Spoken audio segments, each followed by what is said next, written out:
Welcome to another episode of Mr. Therapist and the Counselor Podcast. We are your guide to personal recovery, whether you're dealing with an addiction, a mental health issue, or you're just trying to figure some stuff out in life.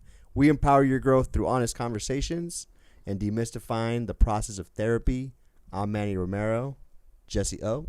This week, we have Chuck Peterson here, a counselor. He's our guest. He's our guest for the day. So let's go.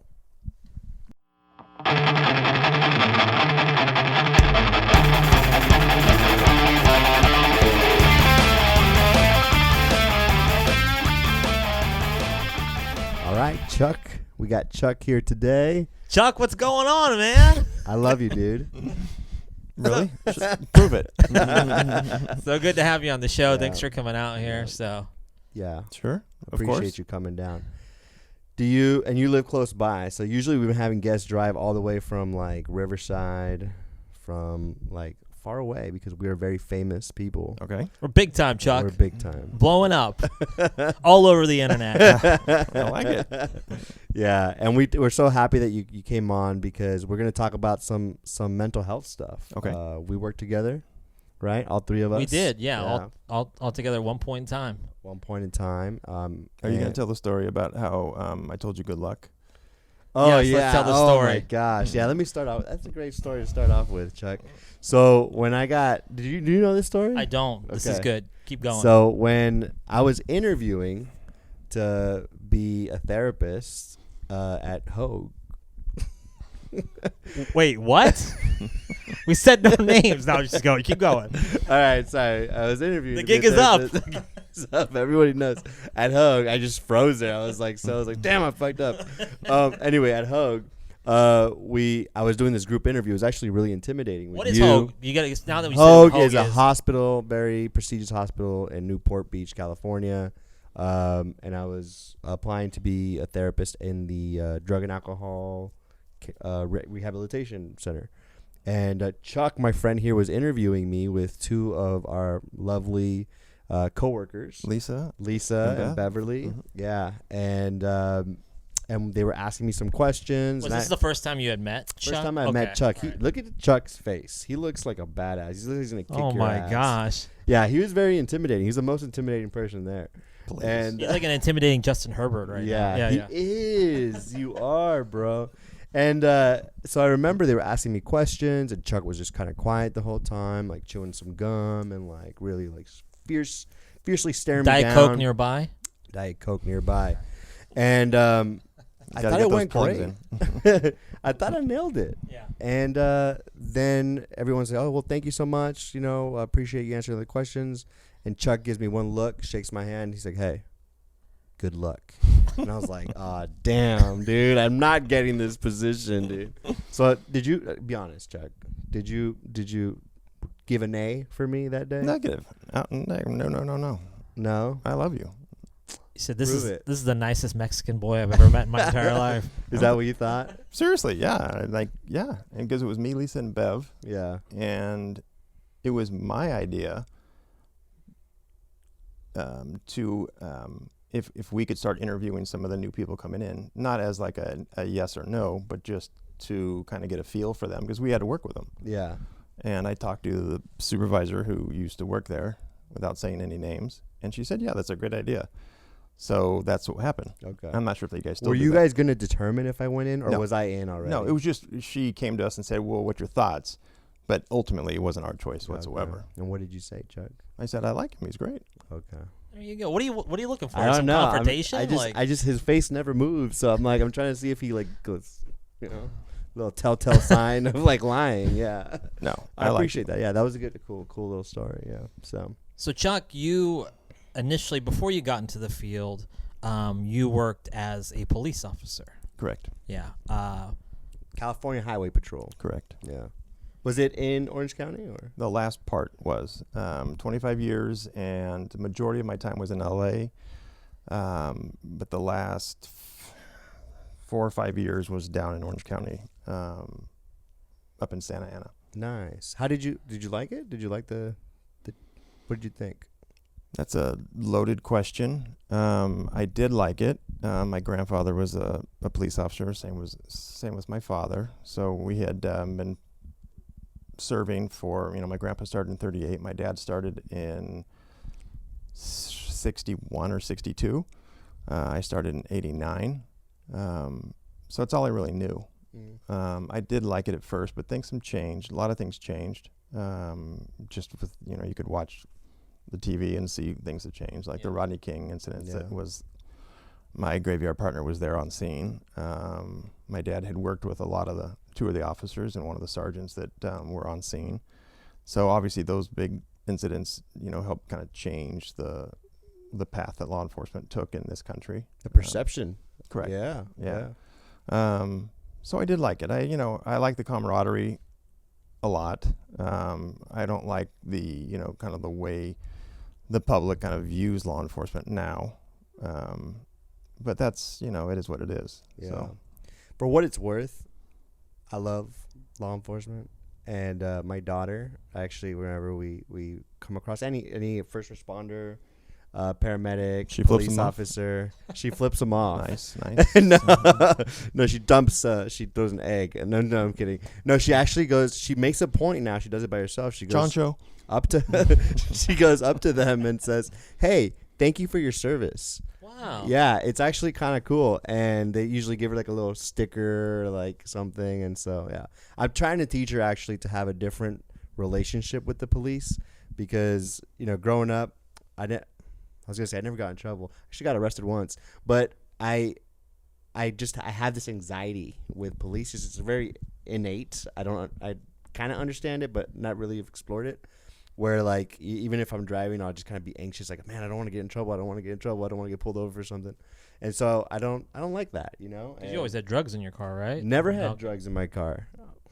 I'm You not left them at incriminating myself. I left them at home, but yeah, so I don't want her to have that relationship with law enforcement, and so like I think I'm doing a good job there. So Chuck, when you got out of the field, was the first thought like, hey, I want to work in like recovery or as an addiction counselor? Like, what was the transition for you, like initially getting out of the field? We don't need to talk about why you left the field, but what led to you like finding this outlet? Like, it seems like such a weird transition. Yeah, it so can be, opposite. Yeah. Yeah. It's a long story, and I'll cut it down as much as I can. But Okay.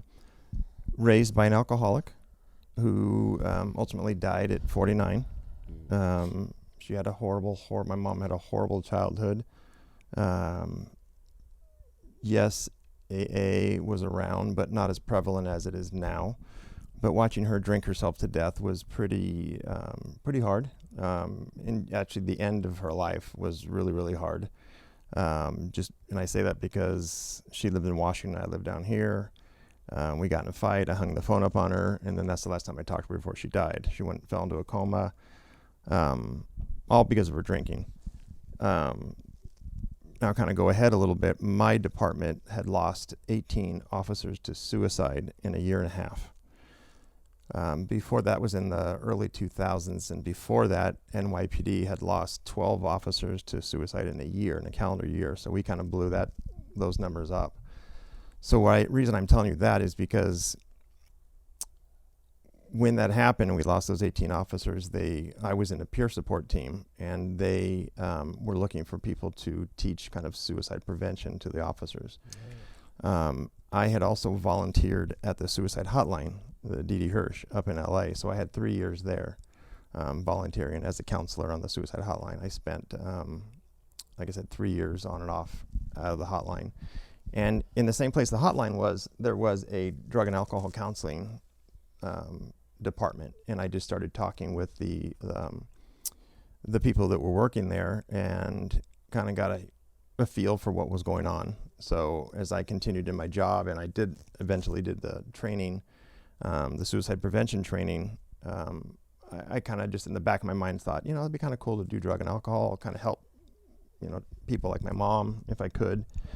So when I was forced to retire, that's what happened to me on a medical, I literally sat on my couch after I was retired and been doing the same thing for 25 years. And I sat on my couch and I was depressed and I was scared because I did not know what to do. I, had been doing the same thing over and over for so many years. And my wife said to me, what's wrong with you? And I just said, I don't know. I feel broken. I feel like I don't know how to fix this. So she encouraged me to go in and become certified and start, helping people. Wow. So that's kind of when I did that. And then I looked around a couple different places, and then the place you mentioned earlier previously is when they were advertising, and I went down and I applied, and I got the job, and Wow. I was there for 7 years. And that's kind of how that started. I'm not sure if I answered the question Yeah. fully, I did, but yeah. That's amazing. Yeah. How so you were volunteering and kind of getting some experience as a helper, as an advocate for people, just by yourself on your own, sort of like because of your experience with your mom. yes. Yeah, that's amazing, dude. I think that's really cool. Well, thank Yeah. you. Thank you. Yeah, just a lot of people going through, a lot of people suffering in this world, and watching a loved one suffer to the point where it eventually takes her life. It's needless. Yeah. You don't need to suffer. And like I said, my mom had a horrible, horrible childhood. I won't go into that, but my grandpa was a monster. And I probably would be drinking if I went through her childhood too. So Yeah.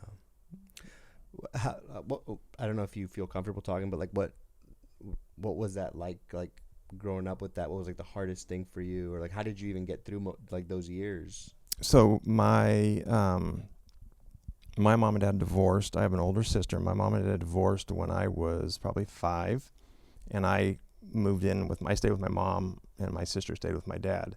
So it was just me and my mom. So every night she would drink, and she would be, plastered. So it was hard. I mean, I have memories of picking up throw up, putting her to bed, basically the whole role reversal, the parentizing, or whatever the word is, parentifying, just from the age of 7 to 14 or 15. So Yeah. pretty tough, but Yeah. there's other people out there who have it worse, so I can't really, I don't want to make it sound like my mom was an awesome person. So, she just had a horrible, horrible addiction. Yeah. So She just couldn't get out of it, couldn't find a way out. correct. Yeah. Yeah. I mean, I'm sure even that experience helped a lot just in your knowledge of doing drug and alcohol counseling at Hogue and in the departments you were working in. Yeah, it's weird because, I come from 25 years of law enforcement where you interview people and you talk to people and you don't believe anything they're saying, to switch that and go to a place where you're doing your best to try to believe them, and that sounds crappy, but you try to believe them and try to listen to them and try to have some empathy. So that was tough. It was tough to go from that law enforcement role to a counselor role. But it was nice. It was worth it. I really liked my time there. One thing, Chuck, that I've encountered often with addicts is like they want to the best way for them to connect is another addict. Like they'll disconnect when they feel like somebody hasn't gone through a similar experience as they have. Working with first responders, one challenge that I've had is just working with police officers is like, if you haven't worked in the field, it's almost like they can't relate with somebody who is just the average Joe, right? Yeah. For you, what would be how would somebody like a police officer, why is it hard for them to connect with somebody who isn't like, seeking help? It's a good question. It's a great question. It kind of goes back. It goes really far back to what the description of a police officer is, and it's somebody who should be able to handle anything that's thrown their way. So when you're facing, tough times, when you turn to a substance, let's say like alcohol, Yeah. It's all hush hush, but alcohol runs rampant in law enforcement, and same with the fire department. So to be able to come out and say, hey, I need help, it's kind of like, I don't know a great analogy for it, but it's tough because you're kind of saying, hey, I'm weak, something's wrong. Like when we were in the academy, you would never admit, you can't do something. Like when you're doing officer safety, it's like, you don't have the word fail. You have to achieve whatever the goal is, or whatever your struggle is. You have to make sure you come out on top. So it just, AA, or even going through step 1, admitting that you're helpless, or not helpless, what's the word? Powerless. Powerless, Yeah. excuse me. You're good. That is anti everything that you're Yeah. taught in the academy. Yeah. That makes sense? It does. Totally. I want to ask you, like, do you think the stigma has changed at all? Like, because it's probably you see traumatic things all the time, or when you were working as a police officer, Correct. right? Like, so that idea of like you probably just have to get accustomed to seeing like things that like Manny and I would never see You unless we. you get desensitized. I'm Yeah, sure. I would imagine probably to a level, right? But do you think that mental health, there's more of an awareness, like, with the people that you've talked with? Because I know you're not active right now. You've been retired. But, like, do you get a sense, like, maybe talking to just your brothers, like, in the sense of, like, things are a little bit more open? Do cops, like, openly talk about going to therapy now? Or is it still, like, no, like, we keep that close to the vest. We don't share those things. Maybe a combination of both, Okay. but more to the point where you kind of keep things to yourself. But peer support started towards the late 90s, I believe. Okay. That's kind of when I got into it. So that was kind of the beginning of, people reaching out for help. So my name is still plastered all over, law enforcement, because I'm still a member of peer support. I still work with peer support in Orange Okay. County. Yeah. So my name and number are out there. When people call you, they call you in secret. I was going to wonder, like, how those initial calls go. Like, it's probably like... Yeah, they feel you out for the first couple seconds, and then, and you kind of try to, build some kind of camaraderie with them, and kind of break down those walls. But it just takes time. Like I Yeah. said, it's anti everything that you've ever been taught in the academy. So it's tough, but law enforcement, and I can't speak for the fire department, even though, we kind of work hand in hand. Law enforcement's a lot different than firemen. Most people don't like seeing cops. They don't. I mean, it's a very negative job. Yeah. Every contact is negative, where, firemen, people are happy to see them. Right. Countless times of eating dinner in uniform and people sitting next to you get up and they move because they don't want to be around you. So after a while, you kind of get used to that. I remember you told me, like, you go to a restaurant, walk out, someone spit on your car window. Or Yeah, that happened all the time too. Yeah. So it's tough. It builds up the us versus them kind of motto. Mm-hmm. So it's tough. And then when you're arresting people for drugs or alcohol issues, to admit that you're like that is tough. Would you say, is it fair to say that it's almost like part of the culture to build up this like strength, this sort of like, I'm supposed to be a protector, so I have to hold myself at a different standard. Like, I can't be weak, I can't be vulnerable, I can't have like emotions or be affected by the things that, or else I'm not a good officer, or else I'm not a good protector, and maybe I can't even do, I'm not cut out for this. Yeah, and remember too, there's a gun strapped to your hip. Yeah. Yeah. And so if people think that you have an issue, the first thing they look at or think about is, well, why does he have a gun? Yeah. Yeah. So there's job security to think about too. Yeah, if you start bringing up mental illness or mental health, Yeah. then people are going, well, if you have mental health issues, you probably shouldn't be carrying a Last gun. person to be carrying a gun. Yeah. Yeah. Which is a little, it's a little bullshit, because everyone's human, right? And so, like, I don't know, I want to challenge that idea, because I'm like, damn, that's such an unfair expectation for a human to be put on, right? And I get it. I think it's honorable, right? Like, and I understand that aspect of like the honor of like, you know what, I'm gonna carry this weight. I'm gonna put myself out there because I respect the job, or I want to help people, but it's also in a way not sustainable, not realistic, I guess, right? Like, Well, it's not sustainable. I yeah. mean, going back to what we talked about earlier, we lost 18 officers to suicide in a year and a half. During that time, we did some studies, and the average length of life of an officer in this country past retirement was 5 years. So I think it's grown since then, but let's say it's doubled. Let's say it's 10 years. So you retire at 50, you die at 60. Wow. Or you retire at 55, you die at 65. That's not a very, long time. So my grandfather retired in 71 or 72 and died in 81 of cancer. My dad retired in 95. He's still alive. So, we have a quarterly newspaper that comes out. It's called the APB. and it shows the deaths, the recent deaths, but you can see the time of retirement and the time of death. And it's on average about 10 years, because you see a lot of stuff that you have to absorb. And even if you don't deal with it at that point, when you retire, all that stuff kind of percolates to the top, all those dead bodies or all that crap you see. And, most people don't like cops, they don't. I mean, you watch the news, it's, going back to the Rodney King thing, all they showed was, and this is a, kind of a weird segue, but if you think about the Rodney King thing, that video, if you guys have both seen that video. Yeah. Right. It's big, yeah. There's more of that video that they never show. Yeah. The very first part of that video is Rodney fighting those guys, fighting the officers.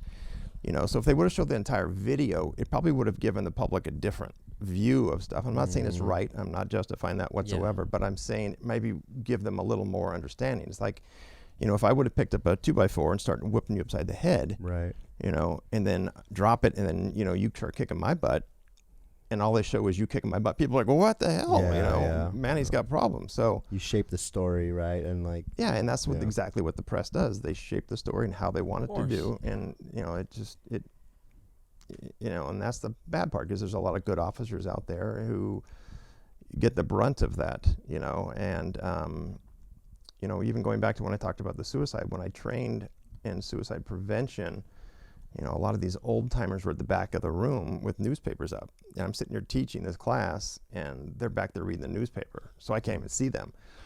Interesting enough, during the break, they would pull me aside and say, hey, I have a question. My son's doing this, or my daughter's doing this, or my nephew's doing this. Can you talk to me? But they didn't want to talk about it in front of the class, because they didn't want to show that. So yes, it answers your question. They don't want to show weakness. And like I said, because this goes against everything that you've been trained. Yeah.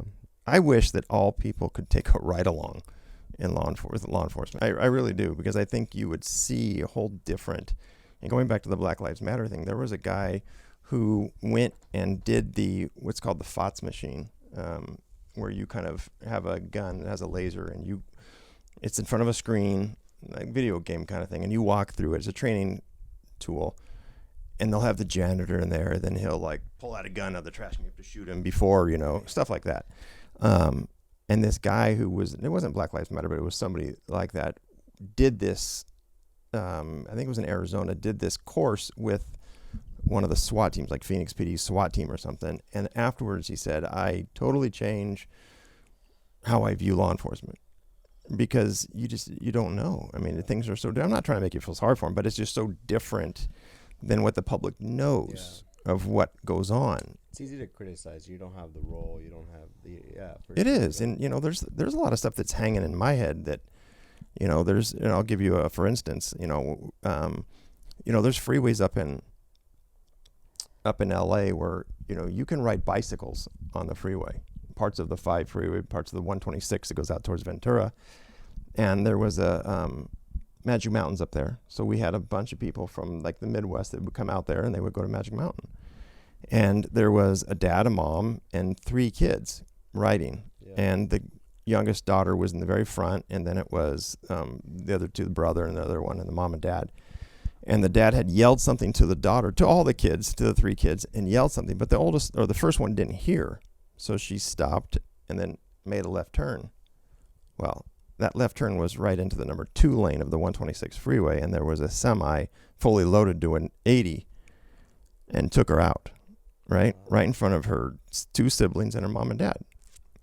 So as an officer on the scene, you have to help the corners, and you have to, first of all, deal with the parents, deal with the siblings, and you have to help the corner take the body parts off and load it in the bag and all kinds of other stuff. Well, that sticks with you for a long time, right? And then, the next 2 days or 3 days when you're back on patrol and you see someone speeding or driving like an a-hole and you stop them, the first thought that comes to your mind is that little girl, but they don't know that. The people don't know that, They have no idea that you were just dealing with that crap. And you have to remember that they don't know that. But then you're thinking, well, you're driving like a turd on the 5 freeway. And what happens typically is people are driving like turds is they cut somebody off and they're gone southbound down the road while the crash happens down here and people end up dying. So after a while, it just starts to wear on you, because you see the worst of society. And that's the hardest part of law enforcement, is people don't understand, is there's so much you see And there's a lot of times I've been in places where I'm thinking, why am I seeing this? I shouldn't be seeing this, and or dealing with this stuff, and that's probably the hardest part. Is the public wants to know, why are all cops assholes? Well, because you see a bunch of stuff that you shouldn't see, and then once you deal with it, it sticks with you. So that's the hard part, and, or the worst part, the worst part is doing death notifications when you go and you knock on the door at 3:00 in the morning and, the parents come downstairs and they see you and they know you're not there to, give them $20. You're there because obviously something bad happened, and you have the kid's license and say, is this your son? Yeah, well, I'm sorry to tell you he's been killed. That takes days off your life, and then you go patrol the rest of the time. It sucks. You're not recording this? Yeah. Wait, you're not recording at all? I am recording. Okay. Oh, we're going to keep this. Okay. Sorry. We could keep, you said you can cut it, right? Yeah. I mean, this is kind of like. You cool with talking about this? Oh, I don't care. Yeah. Okay. Yeah, because you asked me if it was on. So, yeah, okay, cool. Yeah. I think that's just, it's interesting. It's just, I feel like cops are put on this pedestal that they're supposed to be this certain way, serve and protect, right? But I think maybe just as a civilian, it's just, we don't have any empathy for police officers as much as they do. And I guess we just, unfortunately, we'll see like the wrongdoings of things that they've done. But yeah, you guys are human beings too. And they see things that I couldn't imagine, stuff that I'd probably, I could watch a movie or something and be like, wow, that's intense, but I could turn that off. Right. Or what you guys have experienced and witnessed, that's real life. Yeah. And it's even harder for cops to ask for help because once again, they're on that pedestal and that expectation of like how they're supposed to be. So yeah, but there's really, there's not. Yes, maybe there's a difference, but not. But when we work together, at the hospital, there's, you take that stuff home when you see somebody just ruin their family, right? With their addiction, and you take that home, you wear that just like, anything else. So it's the same thing. But and there are some really bad cops out there. There's some assholes. I can relate to taking stuff home, but it's different in the way that you guys are enforcers and you're first responders, right? Yeah. So like not like anybody, my wife is the enforcer at home, and she'll tell my daughter no all these times, and I'll be the Good cop. the good cop, right? That's like, you can do it, it's fine. But so like my wife gets the attitude, she gets the pushback, so you guys are that to society. Society pushes back, and it's like, damn, this asshole just gave me a ticket, or this asshole just was like so rude to me when you were thinking about some tragic event that just happened, and we don't see that. So I'm really happy you said the ride along thing, because with this, and I know we avoid getting political in this podcast, but like with politics, with everything, like it almost feels like it's the same answer of like, if one side could see the other side, if we could have perspective of like what someone goes through, like I think it can really build a lot of understanding and kind of bridge some of some of this divide that there's. It sucks that that there is a divide. It sucks that I have a internal reaction when I see a cop that I'm like scared, like that sucks that happens. And but don't get mistaken. I've been pulled over before, and my heart starts going too. Right. So I'd say the last time I got pulled over was probably my best experience with a cop. Was that there was a getting off the freeway, I just kind of cut, and I got pulled over for that. But the cop pulled me over, and at the time I'm sober. I'm like, life's good. Like I'm in a healthy state of mind.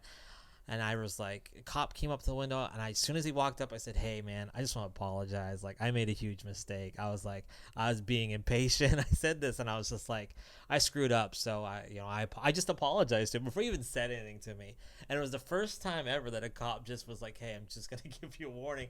And I don't know, there was no intention with it. I just felt like I made a mistake. And I feel like throughout my life and my experiences, I was on the wrong end of things because I was not in a good place of using drugs or committing crimes. But and this moment, I was just I made a really impatient, bad mistake, and the officer really met me where I was. And I remember I took that away. My understanding of my experiences with police officers had been that great. But until that moment, I was like, once again, we just kind of talked as two men. Yeah. And, cool. Even if he gave me the ticket, I had it coming, I made the mistake. So, but I don't know. I just wish sometimes we could slow That's so things cool. down. You know, it's like, because we're very like selfish human beings. I'm like, I'm speeding, I need to get to here, Yeah. and the cops probably like, all right, this guy's breaking the law. Yeah. You know, like, and then all of a sudden we meet in this moment, Yeah. right? And instead of just recognizing that person's doing their Yeah. job, and sure, maybe he comes with an attitude, or I can come with an attitude. Yeah. It's hard to slow it down, but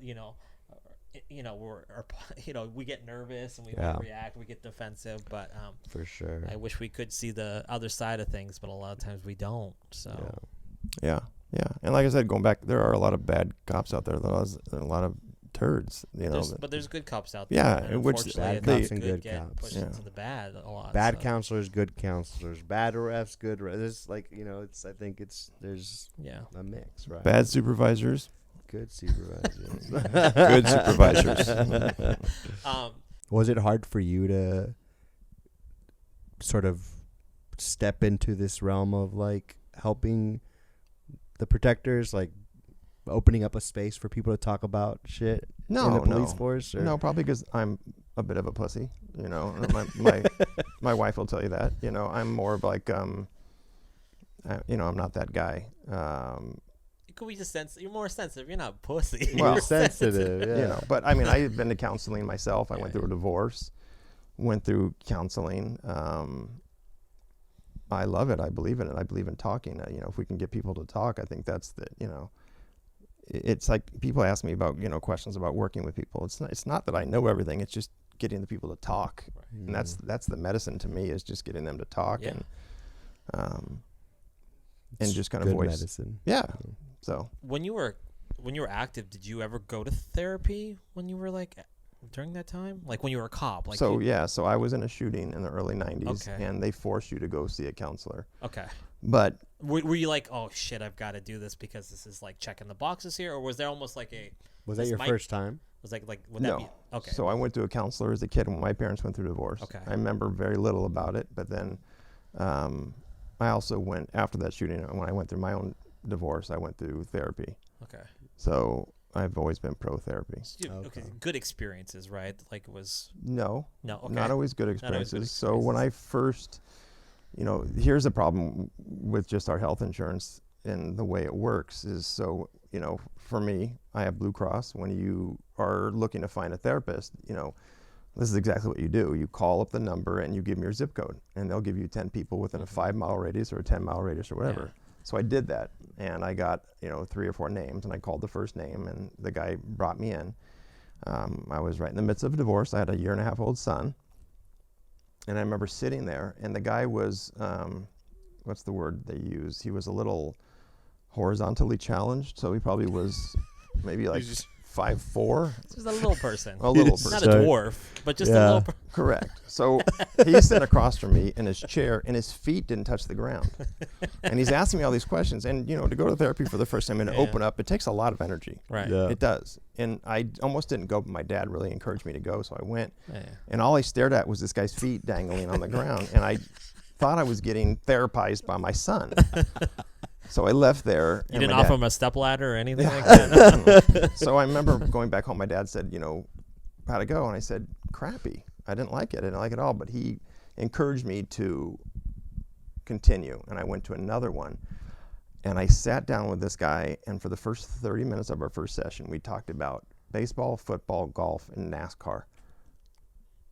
And I was like, This sold. is it. Yeah. Yeah, I was done. And that's kind of what I try to do now, is find some common ground Yeah. between anybody I work with, to kind of let them know this doesn't always have to be about what the issue is. We can talk about other stuff too. Build rapport. I mean, that's the Right. most important part of Mhm. therapy, right? Right. Like the therapeutic relationship is something like 70% of like effective therapy is like building a good relationship. With Yeah. And going back to answer Jesse's question, you don't have to be a cop to be able to work with them. Maybe those hardened ones would maybe feel a little more open if somebody's been there, done that. But I mean, do you have to be? No.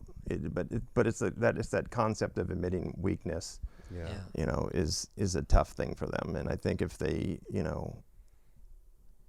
if they know that you've kind of been there, done that, maybe they're a little more open. But it's not a necessity. Well, there's so many dynamics you talked about, like this shift, this like view of like civilian officer, right? Of like, and even like the way the media paints the police officer, and then being the strong one, the person that like, you know, I'm gonna show up for the civilians and I'm gonna put myself on.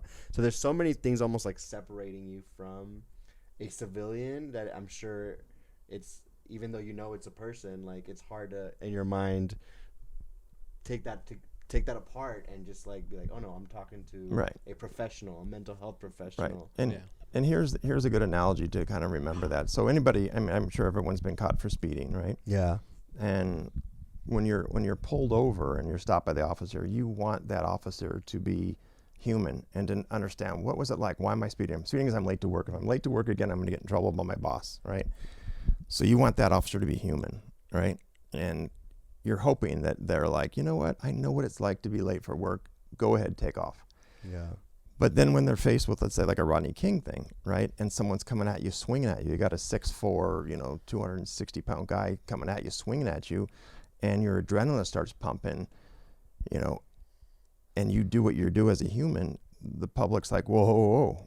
Yeah. You need to not be human. You need to be a robot and do exactly how you're trained to do it. Yeah. Well, you can't have it both ways. You can't be human half the time and a robot the other half. Right. Because there's a lot of stuff when you interact with people that people don't understand, and there's a lot of negativity in law enforcement. Like I said, that's the reason we don't live very long past retirement. So. Well, I think you're like on this constant like fight or flight state, right? And it's like you never know, like shit could hit the fan in a matter of seconds. And so you're like the human body isn't trained to just be like from rest to hyped up and ready to go. And so like when your instincts kick in, when your adrenaline is rushing, you're not doing a lot of thinking. You're surviving. Yeah. And there's times that I've been in pursuits or foot pursuits or chases or fights when my adrenaline was pumping so much I couldn't even talk. Yeah. And then after you're done, that push of adrenaline kind of drops, and then you have just a massive headache because it's just so high and you're so, focused, and then it dumps and you're like, oh. So I wanted to get back to like the question about therapy, just because I want to understand if you feel comfortable talking about. You said your dad took you to therapy, encouraged you to see another therapist. Encouraged me, didn't take me, but encouraged me. Encouraged you. So he was an officer too. He was a sergeant. And he was 32 years. Yeah. Open, like he had a good like idea and concept about therapy as well. Does that surprise you at all? Or? No, not if you knew my dad. No, if you knew my grandpa, probably a little different. He's a little more hardcore, old school, but he also came on in '38, so a little different times. My dad was a little probably, more softer. Yeah. If that makes sense. If I can, that answers Hold that. the mic up a little bit more to your hey, Sorry, I talked. You good. Just want to make sure if it picks it up. Yeah. If not, we'll just put a voiceover. Like that's fine. We'll need subtitles anyway. Yeah. Right? So, to transition maybe a little bit, but I thought it very fascinating.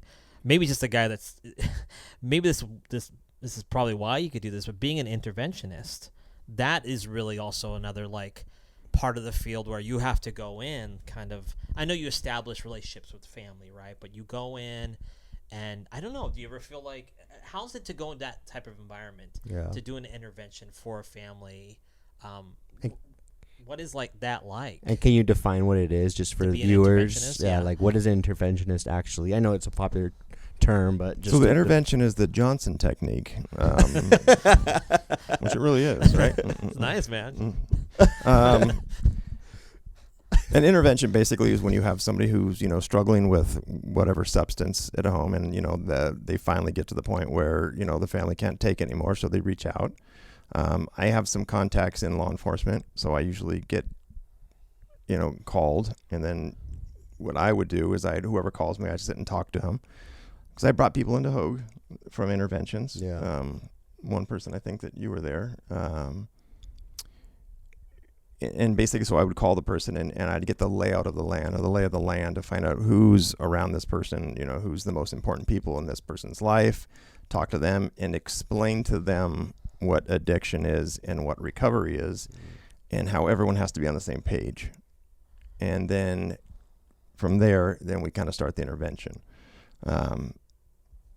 But I think the intervention is obviously it's more for the people surrounding the addicted one it's not for the addict, Yeah. if that makes sense. It does make sense. Yeah. Because if you can get everyone to, draw that same line in the sand without erasing it, then your chances of getting that person sober is a lot better. Yeah. If that makes sense. Yes, I'm not it sure if that does. makes Yeah, sense yeah. or not. But so that's my biggest thing when I'm doing interventions, is to get everybody on the same page, everyone on board, so they can live their life and know what their boundaries are. Because especially when it's a kid and you have parents, and they're they don't want to kick the kid on the street, Yeah. right? But at the same time, you're going to let this kid live here who's either abusing crack or fentanyl or whatever. It's just we can't, nothing changes if nothing changes. So Yeah. Yeah. Do you get mixed results, or like kind of like, is it pretty consistent just how families respond to you? Because I imagine boundaries and holding the line are hard concepts for families to hold, to like embrace even. Or do they, I don't know, are they pretty open when you meet them, or do they kind of push back a little bit, or how does it usually? Some do, or some just, they say they'll do it, but you can kind of tell, like you can look in the mom's eye, where I worked with one family where the younger brother had already died of heroin overdose, and the older brother was struggling with other substances. So, this is the only child now. Yeah. And, I'm trying to say, hey, you got to lay down the line. And my biggest thing is when I do interventions or I do any counseling with families, I say, listen, I'm not going to tell you what the rules are. I'm not going to tell you have to kick somebody out or do whatever, because I don't live under your roof. You can ask me what some guidelines are and I can tell you, but if anybody tells you from a counselor perspective or a therapist position, this is my take on it, be very leery. Like if someone's saying you got to kick this person out, they don't live with you. Yeah. They don't, plus you have to do what you're comfortable with. If you're not comfortable with kicking them out and you do it, then it's probably going to fold. Yeah. And nothing's going to work. It's got to be something that the family's going to Buy into. They have Yeah. to, or it Yeah. just doesn't work. But at the same time, you also remember, hey, if nothing changes, nothing changes. I have to Yeah. keep saying that, but that's when it comes to addiction, that's it. Yeah. Emotionally, I don't know how many you've done, but like, what's that like for you? Is it like emotionally taxing? Are you just, you're like a professional? You're like the cleaner? Is that the cleaner? Or and like the Denzel Washington, The or Equalizer? Yeah. No. You kind of feel like a failure if they don't go. The last one I did, the person didn't go, so I kind of felt like a little bit of a failure. But I continued working with the parents afterwards, and I felt pretty good about it. But that their child never got help. So yeah, at parents, you go in there wanting to get them into treatment and get them out of treatment and get them back and integrated into the family, but it doesn't always happen that way. Yeah. Because there's weak links. There's always a weak link in the family, and you're only as strong as your weakest link. And if someone's going to fold and let them back in, then if we're going to lay all these rules down and one person's not, it's not going to work. Yeah. Whenever I've had like families I've worked with around this, I feel like it's so hard. Like I almost don't want to help, because I just feel like it's so hard to get families on the same page. It is. Especially maybe because it's my role. Like I'm not an appropriate person to help in that area, because I feel like I just have very little time between sessions, unless someone's coming to me like 3 days a week, like 50 minutes to talk about boundaries and to help them hold this. I feel like we have a good plan, but then there's always this backfire. Something happens and they, people get demotivated. I almost feel like, yeah, part of me sometimes I'm like, man, I should just go to their house and like talk to them and figure this out and like spend 3 hours with them, right? And so I can imagine an intervention probably lasts how long? Like, it really depends, but the first thing, or one of the first things I say is, listen, this is not a sprint, it's a marathon. yeah. And if you're not willing to run that marathon, then let's stop here, because it's definitely not a sprint, and 50 minutes isn't going to cut it. Yeah. So it's something they have to be willing to really buy in. And I push Al-Anon, I push, any self-help groups. Yeah. Even beyond your relationship with them, they have to be doing other things too. I ask them, I encourage them, and sometimes they do, sometimes they don't, because there's a lot of bad Al-Anon groups. There's a lot of good ones, but there's a lot of bad ones too. Yeah. There's a lot of people that kind of take control over it, and they start pointing fingers saying you got to do this, A, B, and C. And that's, like I said, unless they live under your roof, be very leery of anything they're giving you, any kind of rules where they're telling you, you have to do this. Yeah. So That's amazing. Yeah. Yeah. Would you be an interventionist, bro? Do you think you got it in you? I think the fear would be the failure, the reject. I feel like you're almost, I get a sense, I've never done an intervention, but like that sense of like, you're almost like public enemy number one to the addict, right? Because the yes, with the family, you're kind of forming that bond, but it was so powerful what you mentioned about like the weakest link right there. It's like the family has to be on task. Like they have to hold that standard. And like, if one falls off, it's just like, it's kind of a lost, let's say it's a lost cause. Cause I still think interventions, hopefully you're still planting a seed, right? But I don't know. I always found that could be such a challenging environment. So I really admire the fact that you can go into those rooms and like I could imagine.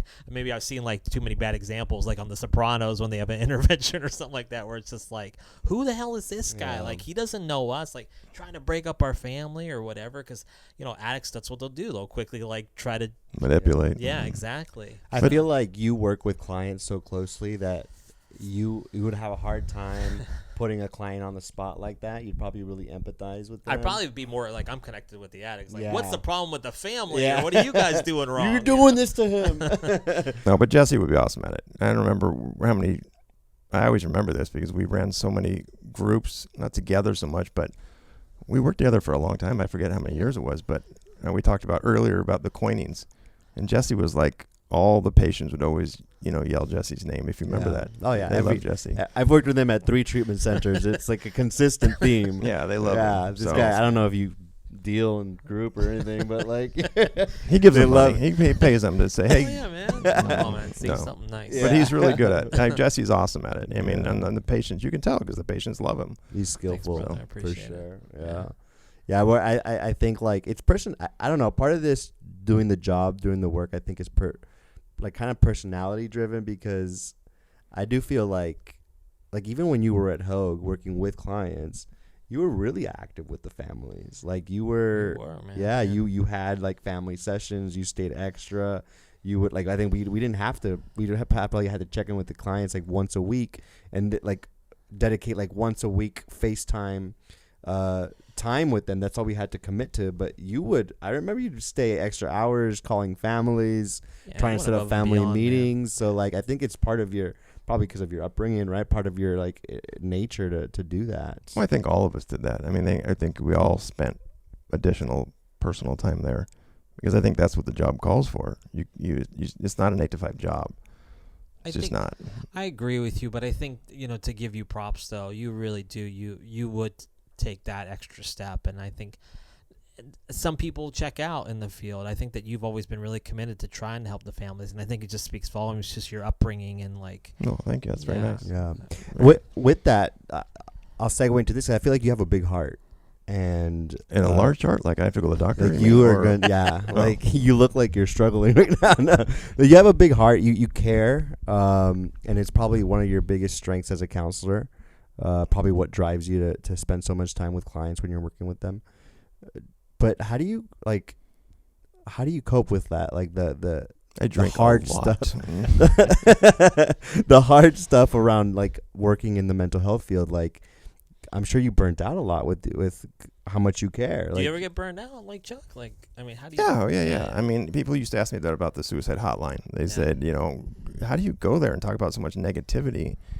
And I remember leaving there because it's up in LA. It's off the 405 by the LAX. So it took me like sometimes 3 hours to get up there to work a 4-hour shift you don't get paid for, and then drive home 2 hours. So, but I always thought, that's crazy. They gave me more than I ever gave them. So yeah, I mean, thank you for the props. It's very nice, but I don't really see myself like that. But we've all been in the business, and yeah, you take some stuff home. I can remember going to work, and this is my analogy because you would start work in a windbreaker, and I think I told you this one, and then you would leave feeling like you're in one of those pea coats soaked in water. Just feel like you're so kind of tethered down by all everybody else's problems. But I don't know. I think that's just kind of why we are doing what we do, because we like to give back. Yeah. If not, we wouldn't be here. Yeah, that's true. Do you ever think of? I mean, you're working. You're seeing some clients now, but not as much as you used to. Do you ever think about not doing it or like stepping away? Or? I do, because I only see clients on Sundays now, and it's kind of hard. Like this week, I'm going to Indiana, and I won't probably be back till 4 or 5 Saturday morning or Sunday morning, and then have to see clients at 3 on Sunday evening or afternoon. It's a little tough, but very worth it. Still very worth it. Yeah. Yeah. Every once in a while, I think about it, but I don't know. Yeah, so every time I think about quitting, I kind of feel like the Godfather, where it kind of pulls me back in. Yeah. But pulls me back in for the good reasons, not the bad reasons, Right. Yeah, the love of it, kind of the love of the game, right? Like, right. Even though you get farther away from it, there's still that, like, what you've done and the experiences you've had.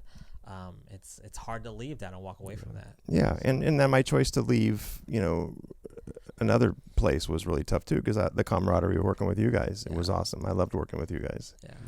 And that was fun. So, and like I'm being 100% honest, I loved going to work there every day. Yeah. I know you did. And it was fun, and it was great. And you work 8 hours, and you know that you've made a impact on somebody's life. Is nice to know. So Yeah. No, it was awesome, dude. This was a fucking awesome conversation.